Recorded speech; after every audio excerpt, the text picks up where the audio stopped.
চৈত্র মাসে শুক্লপক্ষের ষষ্ঠী তিথিতেই অশোক ষষ্ঠী ব্রত পালন করা হয়ে থাকে। মায়েরা সন্তানের মঙ্গল কামনায় এই অশোক ষষ্ঠী ব্রত পালন করে থাকেন। বন্ধুরা, এই ভিডিওতে আমরা জেনে নেব 2026 সালে অশোক ষষ্ঠী কবে পড়েছে এবং ষষ্ঠী তিথি কখন শুরু হচ্ছে এবং কখন শেষ হচ্ছে। অশোক ষষ্ঠীর ব্রত পালন করতে গেলে কি কি উপকরণ লাগবে। বন্ধুরা, তার আগে পরবর্তী ভিডিও পেতে চ্যানেলটাকে সাবস্ক্রাইব করে নেবেন আর ভিডিওটা লাইক শেয়ার করতে ভুলবেন না। আর কোনো কিছু তথ্য জানতে হলে কমেন্ট বক্স তো রইলই।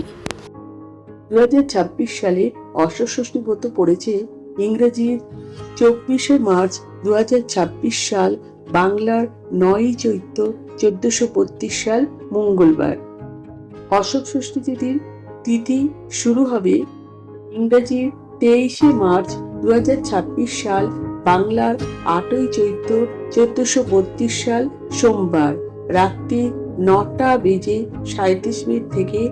অশোক ষষ্ঠী তিথি সমাপ্ত হবে ইংরেজি 24শে মার্চ 2026 সাল, বাংলার 9ই চৈত্র 1432 সাল মঙ্গলবার সন্ধ্যা 7:33 পর্যন্ত।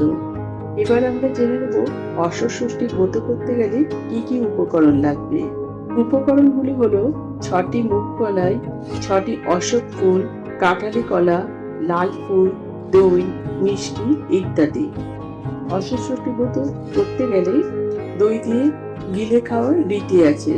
অশোক ফুলটি খাওয়ার সময় দাঁতে লাগবে না, এইভাবে খেতে হবে।